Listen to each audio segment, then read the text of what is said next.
Mi nombre es Fernando Vega y durante 3 años trabajé como encargado del turno nocturno en una gasolinera ubicada en el kilómetro 187 de la carretera que conecta Saltillo con Monterrey.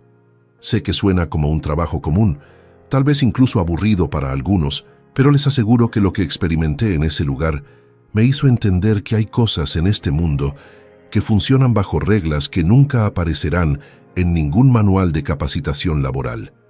Tengo 28 años, estudié Administración de Empresas en la Universidad Autónoma de Coahuila y acepté ese empleo porque pagaban casi el doble del salario normal por trabajar de 11 de la noche a 7 de la mañana.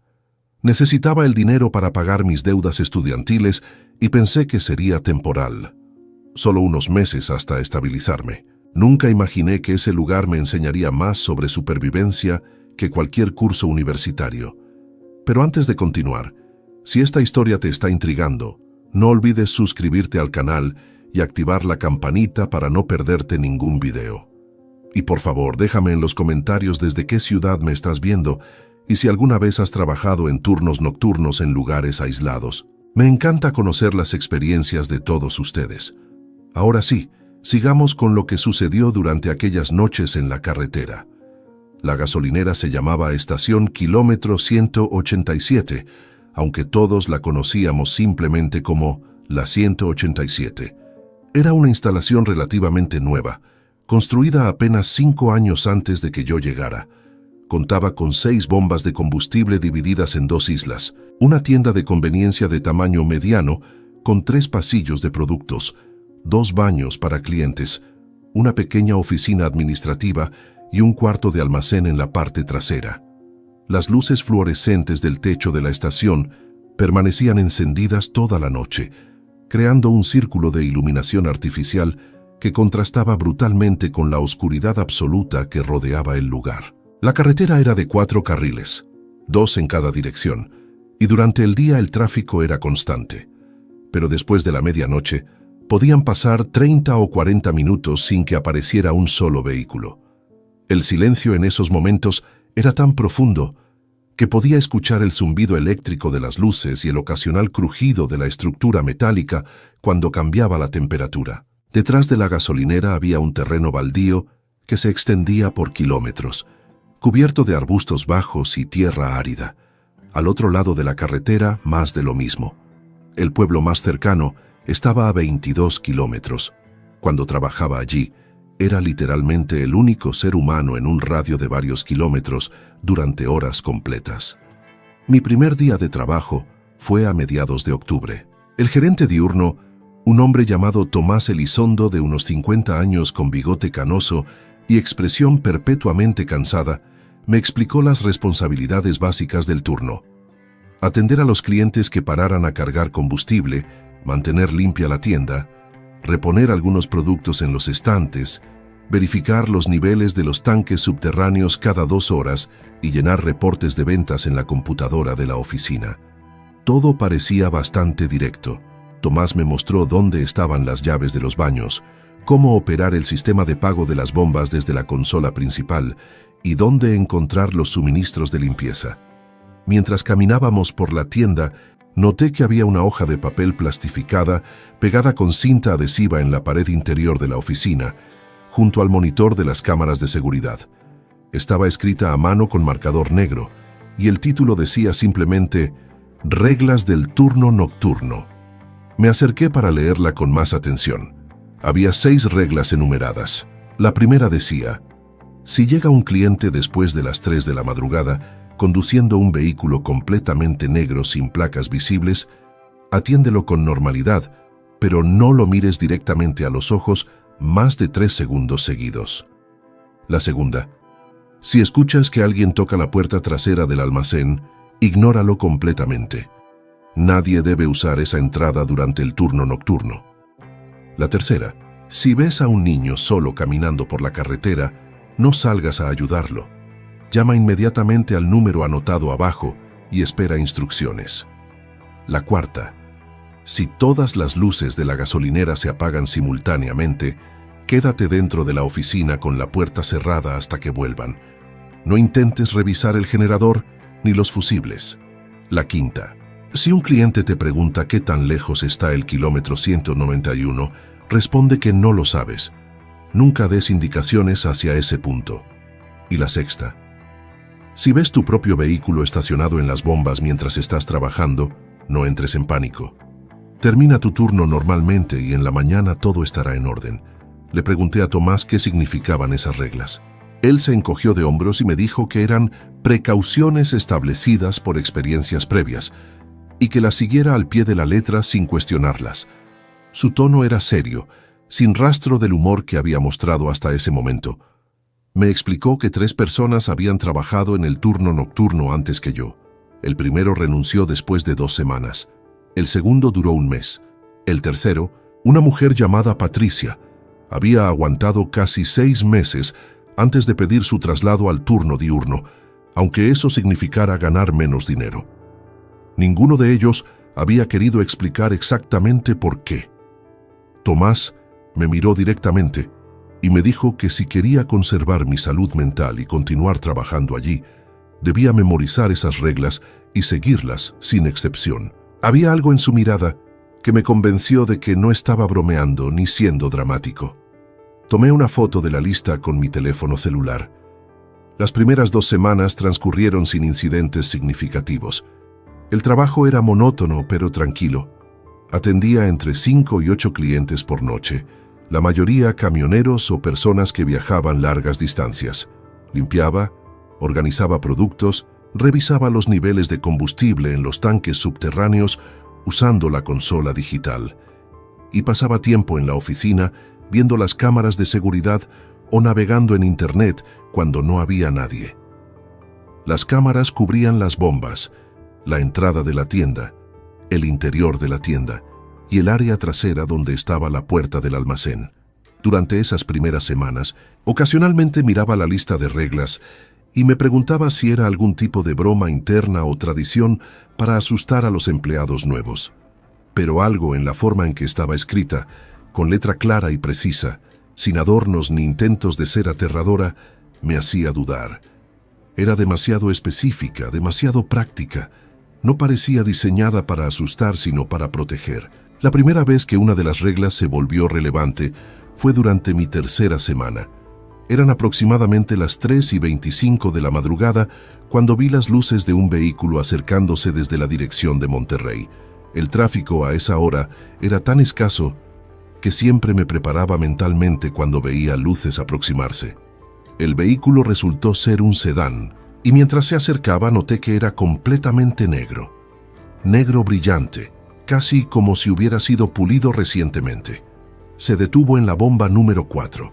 Salí de la oficina para atenderlo, como hacía con todos los clientes, y mientras caminaba hacia el vehículo, noté que efectivamente no tenía placas visibles, ni adelante ni atrás. Los espacios donde deberían estar las placas estaban simplemente vacíos, mostrando solo el metal del parachoques. La ventana del conductor se bajó cuando me acerqué. Dentro había un hombre que aparentaba unos 40 años, vestido con traje negro y corbata oscura. Su rostro era completamente ordinario, rasgos promedio, cabello corto y peinado hacia atrás. Me pidió que llenara el tanque con gasolina premium. Su voz era normal, educada incluso. Pero en ese momento recordé la primera regla: no mirarlo directamente a los ojos más de 3 segundos seguidos. Mantuve mi mirada ligeramente desviada, enfocándome en su hombro o en el volante mientras hablaba. Le confirmé que procedería con el servicio y caminé hacia la bomba. Mis manos temblaban ligeramente mientras levantaba la manguera y destrababa el tanque de combustible del vehículo. No había nada objetivamente amenazante en la situación, pero una sensación de incomodidad profunda me recorría la columna vertebral. El combustible comenzó a fluir. Mantuve mi atención en el medidor digital de la bomba, viendo los litros y el precio aumentar. El hombre no salió del vehículo, no dijo nada más. Simplemente permanecía sentado, mirando hacia adelante a través del parabrisas. Cuando el tanque se llenó, el sistema se detuvo automáticamente con un clic metálico. Me acerqué nuevamente a su ventana para informarle el total. Él sacó su billetera y me entregó billetes exactos, sin necesidad de cambio. Mientras tomaba el dinero, Accidentalmente nuestras miradas se encontraron. Sus ojos eran completamente negros, no negro como pupilas dilatadas, negro como la ausencia total de color, sin distinción entre pupila, iris y esclerótica. Solo negrura uniforme. Aparté la mirada inmediatamente, sintiendo un escalofrío violento. Le agradecí por su compra con voz que intenté mantener firme y di un paso atrás. Él subió su ventana sin decir palabra adicional, encendió el motor y se alejó lentamente por la carretera hacia Saltillo. Permanecí parado junto a la bomba por varios minutos después de que sus luces traseras desaparecieron en la oscuridad, tratando de procesar lo que había visto, o lo que creía haber visto. Regresé a la oficina con las piernas débiles y me senté frente a las cámaras de seguridad. Rebobiné la grabación de los últimos 20 minutos. Ahí estaba el vehículo negro llegando, deteniéndose en la bomba, yo saliendo para atenderlo. Pero cuando la cámara enfocaba hacia el interior del vehículo a través del parabrisas, la imagen se distorsionaba ligeramente, como si hubiera interferencia estática. No podía distinguir claramente al conductor, era solo una silueta oscura. Revisé las otras cámaras.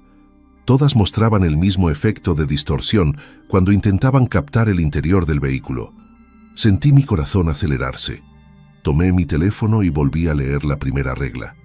La había seguido correctamente, casi por instinto o suerte.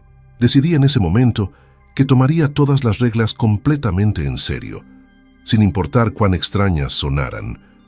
2 noches después, alrededor de la 1:30 de la madrugada, estaba en el almacén trasero buscando cajas de bebidas energéticas para reponer el refrigerador cuando escuché 3 golpes fuertes en la puerta trasera. Toc, toc, toc, pausados, deliberados, metálicos. El almacén tenía una puerta de metal que daba al terreno baldío detrás de la gasolinera. Esa puerta permanecía cerrada con candado desde adentro y nunca se usaba porque no había razón para hacerlo. Todo lo que llegaba a la estación entraba por el frente durante el turno diurno. Me quedé completamente inmóvil, sosteniendo una caja de bebidas a medio levantar. Los golpes se repitieron. Toc, toc, toc. Misma cadencia, misma fuerza. Recordé la segunda regla, ignorarlo completamente. Dejé la caja en el suelo con cuidado. Caminé hacia la puerta que conectaba el almacén con la tienda. Salí y la cerré detrás de mí. Regresé a la oficina y me senté frente a las cámaras.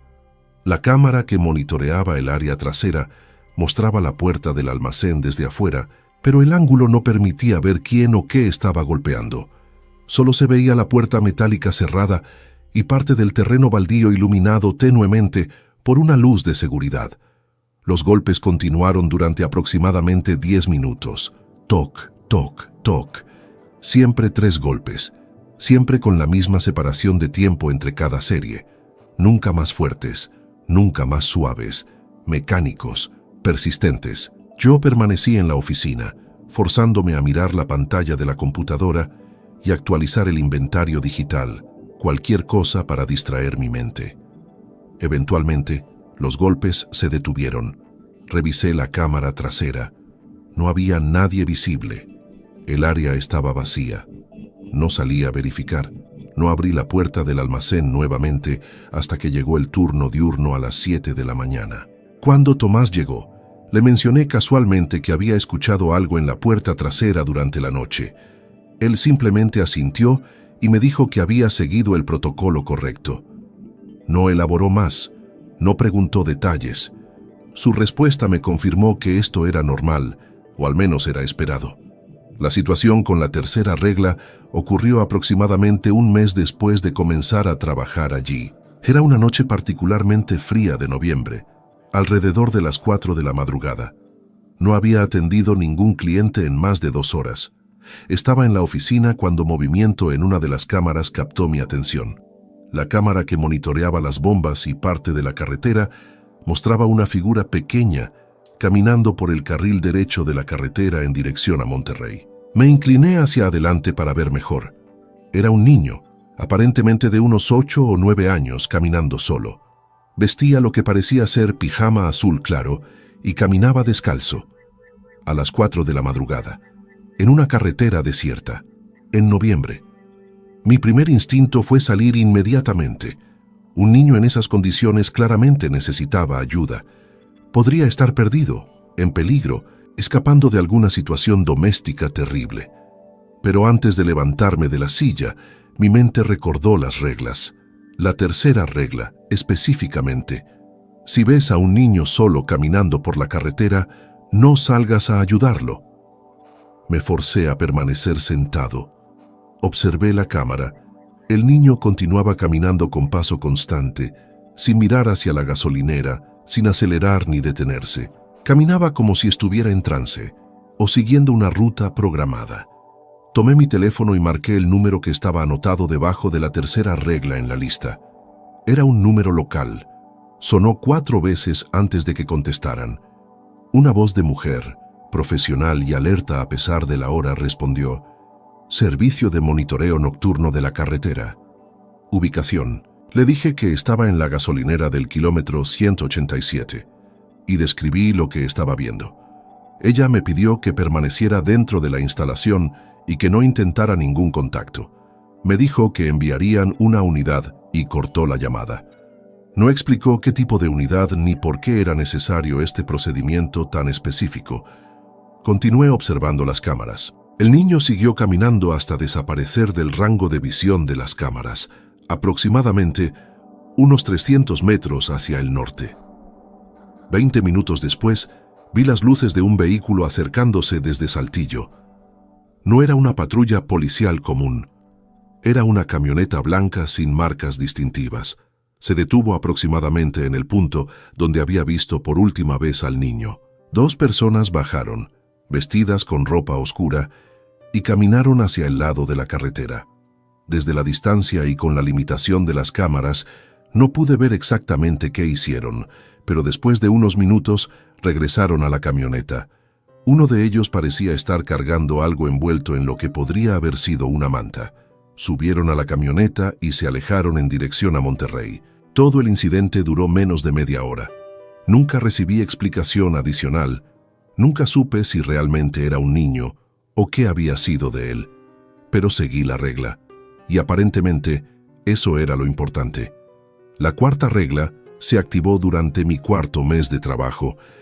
Era una noche de febrero, alrededor de las 2 de la madrugada. Estaba abasteciendo combustible a un camionero cuando, sin advertencia previa, todas las luces de la gasolinera se apagaron simultáneamente.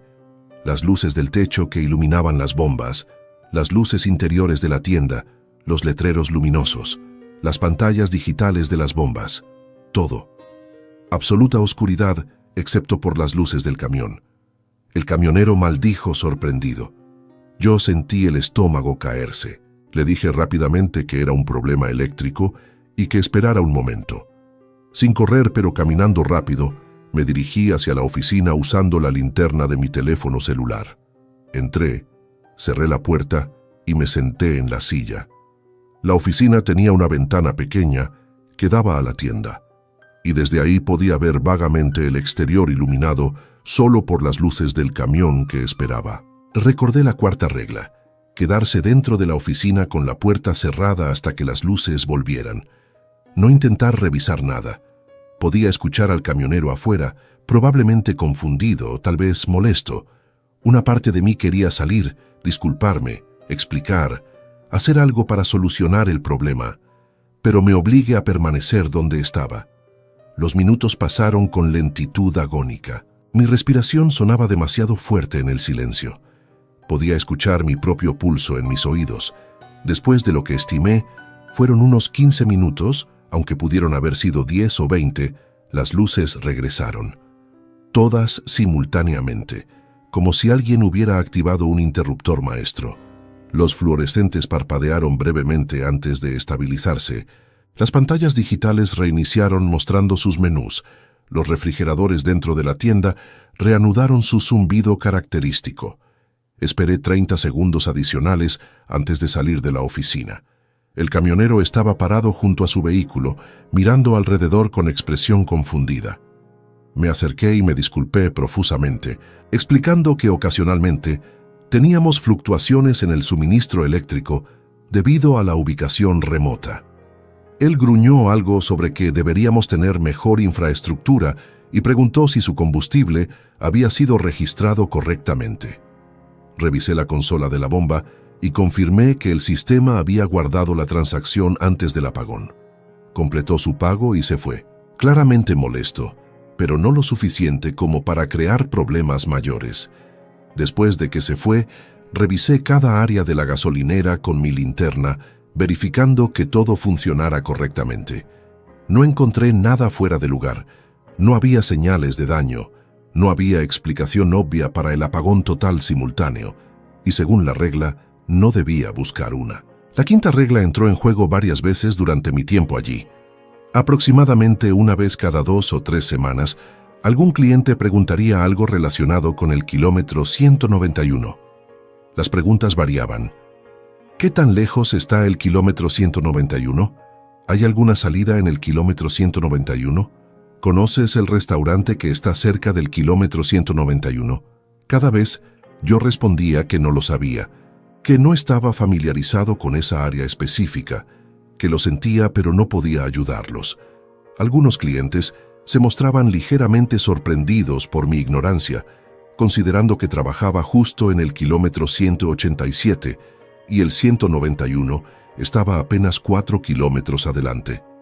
Pero aceptaban mi respuesta y seguían su camino. Lo extraño era que cada persona que preguntaba sobre el kilómetro 191 tenía cierta cualidad en su mirada, algo difícil de definir.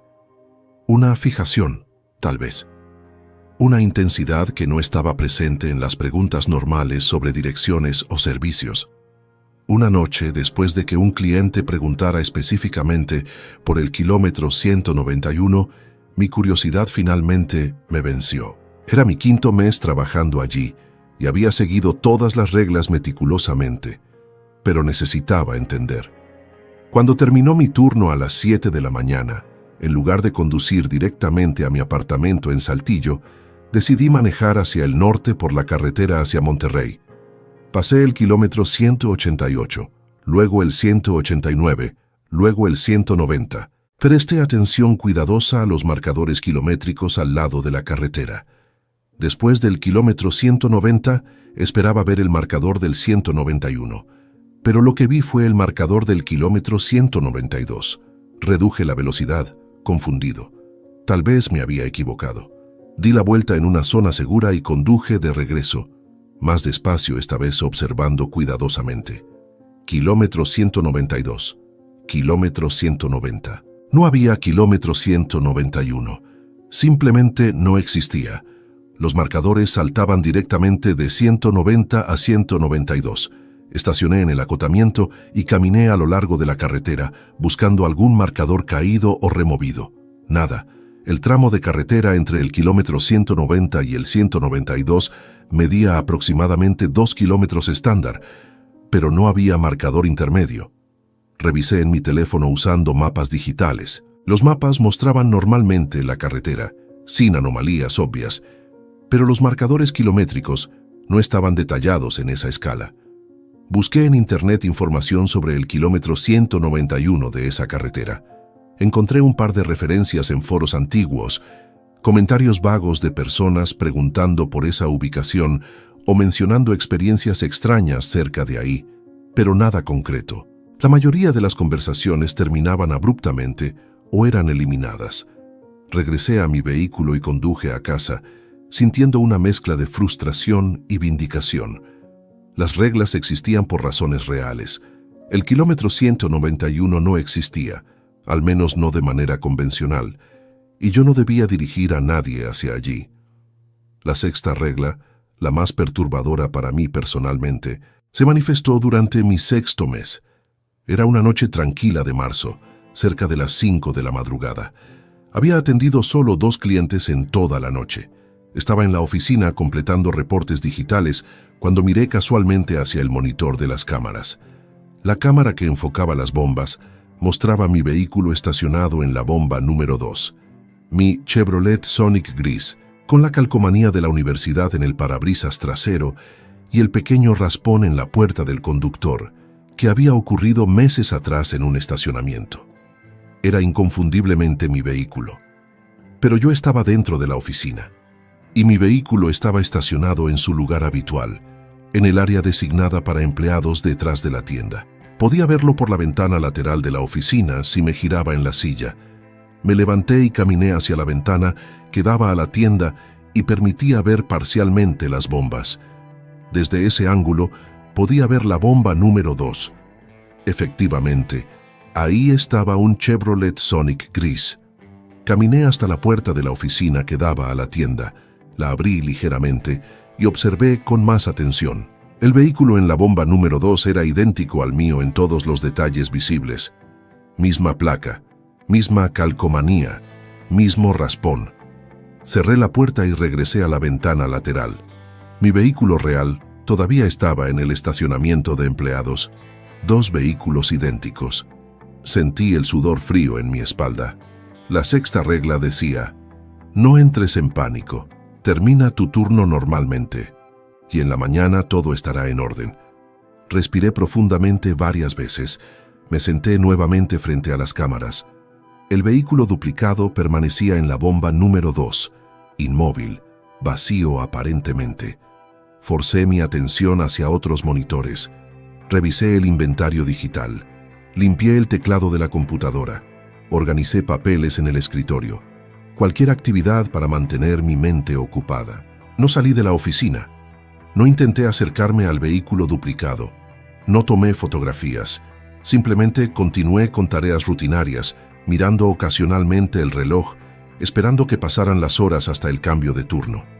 A las 6:30 de la mañana, cuando la luz del amanecer comenzaba a iluminar el horizonte, miré nuevamente hacia el monitor. El vehículo duplicado ya no estaba en la bomba número 2.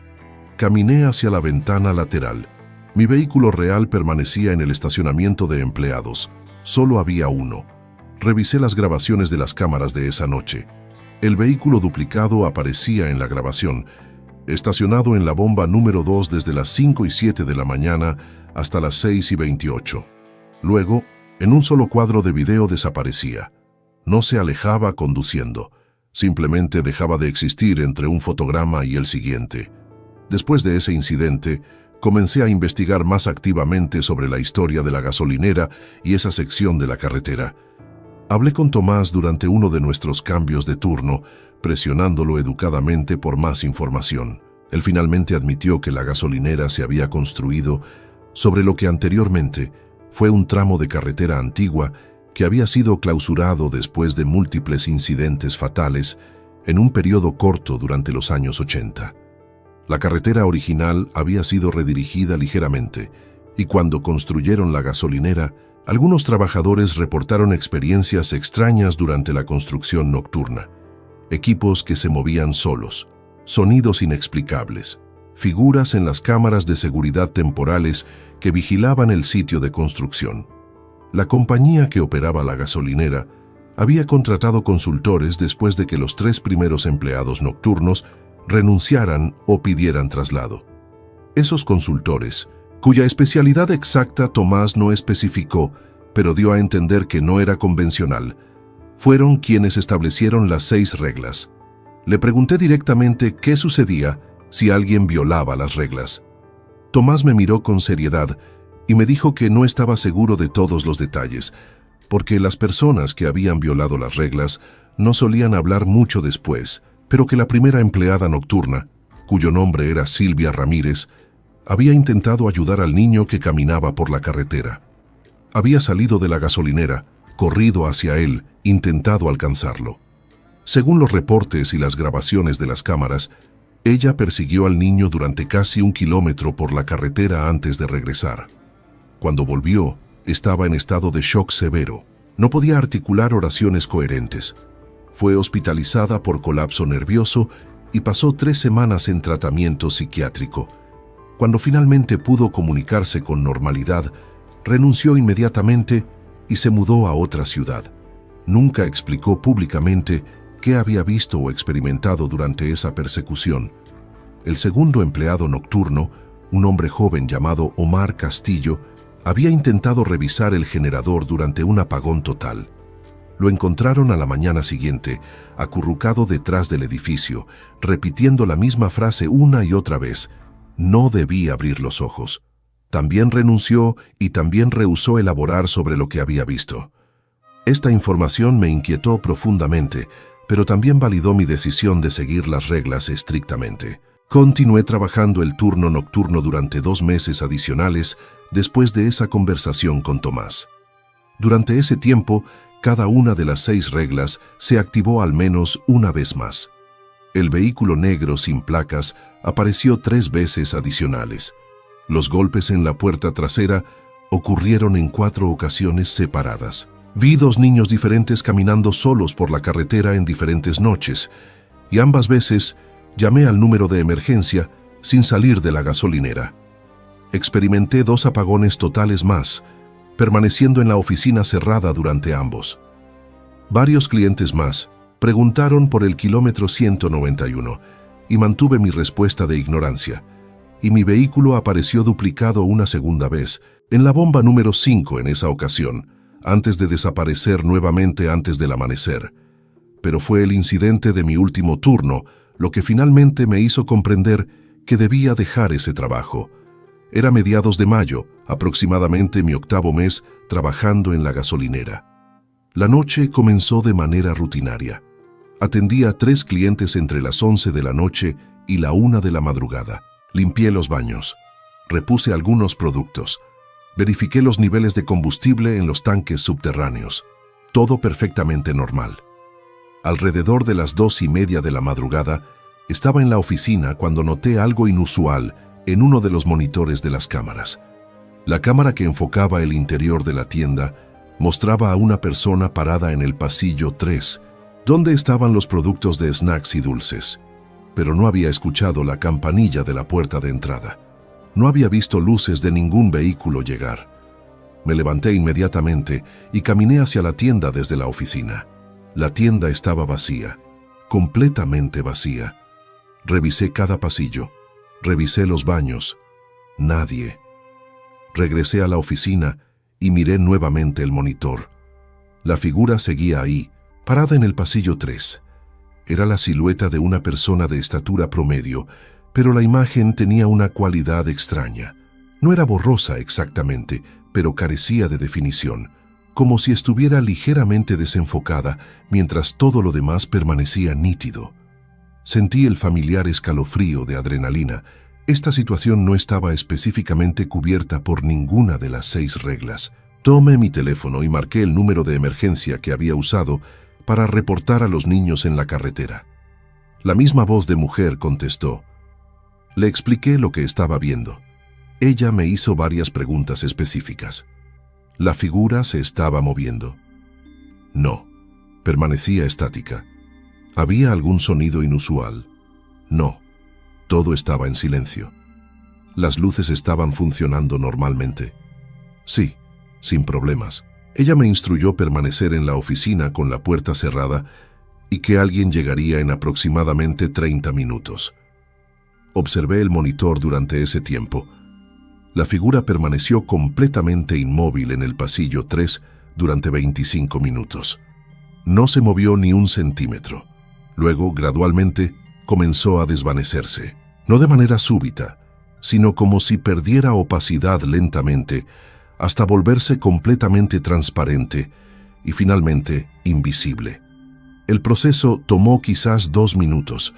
28 minutos después de mi llamada, la misma camioneta blanca sin marcas que había visto responder a las situaciones con los niños llegó a la gasolinera. 2 personas, un hombre y una mujer, ambos vestidos con ropa oscura práctica, entraron a la tienda. Llevaban algún tipo de equipamiento, maletines metálicos y dispositivos que no pude identificar claramente desde las cámaras. Pasaron aproximadamente 15 minutos dentro de la tienda, moviéndose metódicamente por cada pasillo, usando sus dispositivos para escanear o medir algo. Eventualmente salieron, cargaron su equipamiento de vuelta en la camioneta, y uno de ellos caminó hacia la oficina. Toqué en la ventana. Yo abrí la puerta. El hombre, que aparentaba unos 45 años con cabello corto gris y expresión neutral, Me preguntó si había experimentado alguna otra cosa inusual, además de la figura en la cámara. Le mencioné que no, que solo eso. Me preguntó cuánto tiempo llevaba trabajando allí y si había seguido las reglas publicadas. Le respondí 8 meses y que sí. Había seguido cada regla sin excepción. Él asintió y me dijo que había hecho un excelente trabajo y que esa era precisamente la razón por la cual no había experimentado problemas mayores. Me explicó de manera muy breve y sin entrar en detalles técnicos que ese tramo de la carretera tenía ciertas características ambientales que requerían protocolos específicos. Las reglas no eran superstición, eran procedimientos de seguridad basados en años de observaciones y experiencias documentadas. Me agradeció por reportar el incidente y me dijo que podía continuar mi turno con normalidad. Antes de irse, añadió algo que nunca olvidaré. Recuerde, señor Vega, las reglas existen porque funcionan, pero estar expuesto consistentemente a estos fenómenos puede tener efectos acumulativos. Considere seriamente cuánto tiempo más desea trabajar aquí. Esas palabras resonaron en mi mente durante el resto de la noche. Efectos acumulativos. No había pensado en eso. Había estado tan enfocado en seguir las reglas y sobrevivir cada turno que no había considerado el impacto a largo plazo de estar expuesto repetidamente a estas situaciones imposibles. Comencé a notar cosas sobre mí mismo. Mi sueño se había vuelto irregular, plagado de pesadillas que no recordaba completamente al despertar, pero que me dejaban exhausto. Mi concentración durante el día se había deteriorado. Me sobresaltaba con facilidad ante sonidos repentinos. Había desarrollado un hábito compulsivo de verificar cosas, asegurarme de que las puertas estuvieran cerradas, que las luces funcionaran, que mi vehículo estuviera donde lo había dejado. Pequeñas señales que individualmente parecían insignificantes, pero que colectivamente pintaban una imagen preocupante de estrés crónico y deterioro psicológico gradual. La siguiente semana, busqué información sobre los otros empleados nocturnos que habían trabajado en la gasolinera. Encontré el perfil de redes sociales de Patricia, la mujer que había trabajado allí durante 6 meses antes que yo. Le envié un mensaje privado, presentándome y preguntándole si estaría dispuesta a hablar sobre su experiencia. Ella respondió 2 días después. Me dijo que preferiría no entrar en detalles específicos, pero que su consejo era simple: renunciar lo antes posible. Me explicó que ella había esperado demasiado tiempo, pensando que podía manejarlo, que el dinero extra valía la pena, que eventualmente se acostumbraría. Pero los efectos no desaparecieron después de dejar el trabajo. Años después, todavía experimentaba episodios de ansiedad cuando conducía por carreteras de noche. Todavía verificaba compulsivamente cámaras de seguridad donde fuera que trabajara. Todavía tenía dificultad confiando en sus propias percepciones en situaciones ambiguas. Me dijo textualmente: ese lugar te cambia, y el cambio es permanente. No esperes hasta que sea demasiado tarde para salir. Esa conversación me decidió. Presenté mi renuncia al gerente regional 2 días después, con 2 semanas de anticipación según mi contrato. No di razones específicas, solo mencioné que había encontrado otra oportunidad laboral que se ajustaba mejor a mis objetivos profesionales. El gerente regional, un hombre llamado Gustavo Santos, aceptó mi renuncia sin sorpresa. De hecho, parecía haberla estado esperando. Me dijo que mi periodo de trabajo de 8 meses había sido excepcionalmente largo para el turno nocturno de esa ubicación y me agradeció por mi servicio consistente y profesional. No preguntó detalles, no intentó convencerme de quedarme. Simplemente procesó el papeleo y me deseó suerte en mis futuros proyectos. Trabajé mis últimas 2 semanas sin incidentes adicionales significativos. Las 6 reglas se activaron ocasionalmente, pero las manejé con la misma metodología que había desarrollado durante esos meses. En mi último turno, antes de marcharme a las 7 de la mañana, tomé una última fotografía de la lista de reglas pegada en la pared de la oficina. No para recordarla, sino como evidencia de que no había sido producto de mi imaginación. Han pasado ya 14 meses desde que dejé ese trabajo. Encontré empleo en una empresa de logística en Saltillo, trabajando en turno diurno, En una oficina normal con iluminación fluorescente constante y colegas que toman café y hablan sobre series de televisión. Es aburrido. Es predecible. Es exactamente lo que necesito. He estado trabajando en recuperarme de los efectos de esos 8 meses. Veo a un psicólogo cada 2 semanas, principalmente para manejar la ansiedad y los patrones de pensamiento obsesivo que desarrollé. Ha mejorado gradualmente. Duermo mejor, me sobresalto menos, confío más en mis percepciones, pero algunos cambios parecen ser permanentes. Ya no puedo conducir por carreteras desiertas de noche sin sentir una incomodidad profunda. Evito activamente las gasolineras después del anochecer. Verifico obsesivamente las placas de los vehículos negros. Y cada vez que veo un niño caminando solo cerca de una carretera, mi primer instinto no es ayudar, sino alejarme. Ese instinto me avergüenza, pero es real. He intentado buscar información más amplia sobre fenómenos similares en otras ubicaciones. Descubrí que no es único a esa gasolinera específica ni a esa carretera específica. Existen reportes dispersos, difíciles de verificar, de otros lugares donde trabajadores nocturnos han experimentado situaciones comparables. Hospitales con habitaciones específicas donde ocurren anomalías. Almacenes donde ciertos pasillos se comportan de manera imposible. Edificios de oficinas con pisos que no deberían existir según los planos arquitectónicos. Todos comparten características comunes. Ocurren predominantemente durante horas nocturnas. Afectan a personas que están regularmente expuestas. Tienen protocolos no oficiales que se transmiten entre empleados y son sistemáticamente ignorados o negados por las administraciones corporativas. Es como si existiera un estrato completo de realidad anómala que opera bajo la superficie de la vida cotidiana, visible solo para aquellos que están en las posiciones y momentos correctos o incorrectos, dependiendo de la perspectiva. Ocasionalmente me pregunto sobre el empleado que me reemplazó en la gasolinera. ¿Estará siguiendo las reglas? ¿Habrá descubierto nuevas situaciones que requerirán reglas adicionales? ¿Cuánto tiempo durará antes de que los efectos acumulativos lo obliguen a renunciar también? Busqué información sobre la gasolinera en redes sociales y noticias locales. Sigue operando normalmente.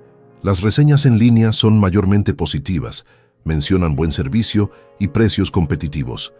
Nadie menciona experiencias extrañas en las reseñas públicas, pero eso es esperado. ¿Quién escribiría excelente gasolina, pero vi mi propio vehículo duplicado a las 5 de la mañana? 4 estrellas. Las anomalías permanecen en los márgenes, en las conversaciones privadas, en los documentos internos que nunca se hacen públicos, en las experiencias individuales que son demasiado extrañas para compartir sin ser ridiculizado.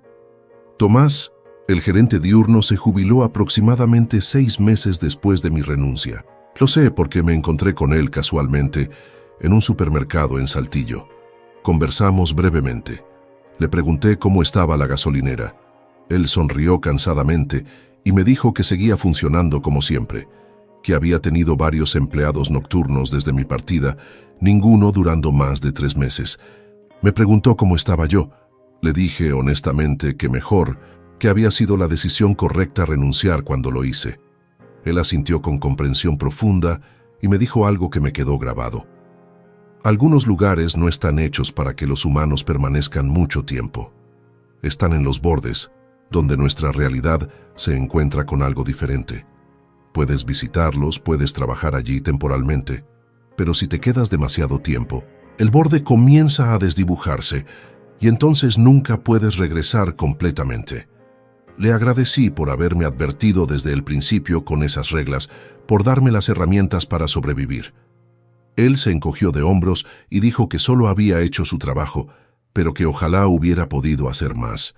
Si esta historia te ha impactado tanto como a mí vivirla, te pido que dejes un like en el video y lo compartas con alguien que le gusten estas historias reales e inexplicables. Recuerda suscribirte al canal porque cada semana subo casos nuevos que desafían toda explicación. Y déjame en los comentarios.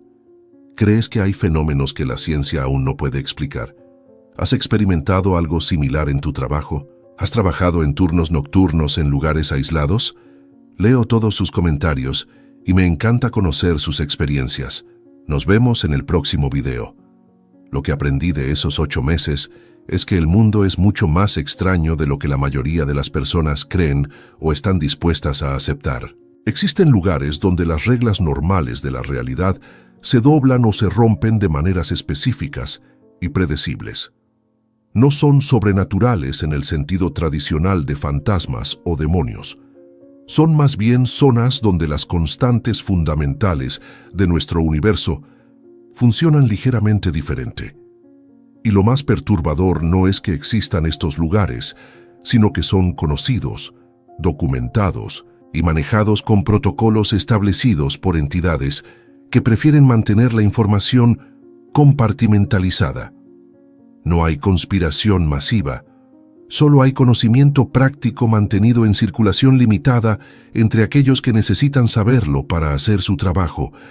Las 6 reglas no fueron escritas por místicos o paranoicos, fueron escritas por personas que observaron patrones repetidos, documentaron resultados y destilaron la información en directrices accionables para la supervivencia.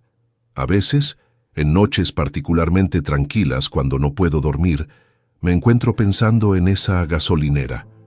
Me pregunto si las luces todavía se apagan simultáneamente sin razón aparente, si los golpes en la puerta trasera continúan con su cadencia mecánica, si los niños aún caminan solos por esa carretera desierta y si nuevos empleados están aprendiendo a no salir a ayudarlos, si vehículos sin placas siguen llegando después de las 3 de la madrugada, conducidos por personas con ojos completamente negros, si el kilómetro 191 sigue sin existir en los marcadores oficiales, mientras aparece persistentemente en las preguntas de viajeros que parecen estar buscando algo que no pueden encontrar.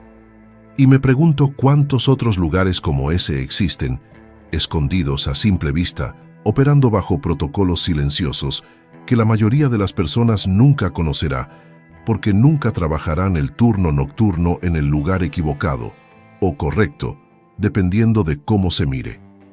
Cuando manejo ahora, especialmente de noche, presto atención diferente a las gasolineras que veo al lado de la carretera. Me pregunto cuáles tienen sus propias listas de reglas pegadas en oficinas traseras.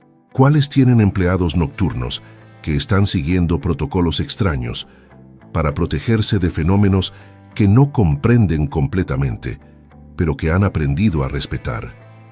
Y me pregunto cuántas personas, en cuántos trabajos diferentes, en cuántas ciudades distintas, están viviendo experiencias similares pero permaneciendo silenciosas porque ¿quién les creería? ¿Quién tomaría en serio a un empleado de gasolinera diciendo que vio su propio vehículo duplicado? ¿O a un guardia de seguridad afirmando que ciertas cámaras muestran cosas que no están realmente allí? La realidad consensuada es poderosa, y cualquier cosa que la contradiga es automáticamente categorizada como error, alucinación o mentira. Pero yo sé lo que vi, sé lo que experimenté, y sé que las 6 reglas funcionaron cada vez que las seguí. Esa es la evidencia más sólida que tengo. No necesito que otros crean mi historia, no necesito validación externa. Sobreviví esos 8 meses siguiendo instrucciones que no comprendía completamente, y eso es suficiente. Si alguna vez te encuentras trabajando en un lugar donde te dan una lista de reglas que parecen extrañas o arbitrarias, especialmente si involucran comportamientos específicos durante horas nocturnas, te recomiendo encarecidamente que las sigas sin cuestionarlas. Fueron escritas por personas que aprendieron a través de experiencias difíciles. Son el conocimiento destilado de aquellos que estuvieron antes que tú, en ese mismo lugar, enfrentando las mismas anomalías, tratando de encontrar formas de mantener su cordura y su seguridad. Las reglas son puentes entre nuestra realidad normal y esos espacios donde las cosas funcionan diferente. Síguelas, sobrevive, y cuando sientas que los efectos acumulativos están afectando tu bienestar, renuncia. El dinero nunca vale tu salud mental permanente. La gasolinera del kilómetro 187 sigue operando. Los trabajadores nocturnos continúan rotando cada pocos meses. Las 6 reglas permanecen pegadas en la pared de la oficina impresas en papel plastificado, que eventualmente necesitará ser reemplazado cuando el desgaste lo vuelva ilegible. Y en algún lugar de los archivos corporativos de la compañía que opera la gasolinera, hay documentos que detallan estos fenómenos con lenguaje técnico neutral, reportes de incidentes archivados bajo códigos específicos, presupuestos asignados para el servicio de monitoreo nocturno, que responde a llamadas de emergencia sobre niños caminando solos por carreteras desiertas. Todo existe. Todo está documentado. Todo se maneja con procedimientos establecidos. Simplemente no se habla de ello públicamente porque, ¿para qué? ¿Qué se ganaría? La gente seguirá comprando gasolina. Los camioneros seguirán parando a medianoche. La carretera seguirá siendo una ruta importante entre ciudades. Y algunos trabajadores como yo aprenderán cosas sobre la naturaleza de la realidad que nunca podrán olvidar ni compartir completamente con quienes no han experimentado lo mismo.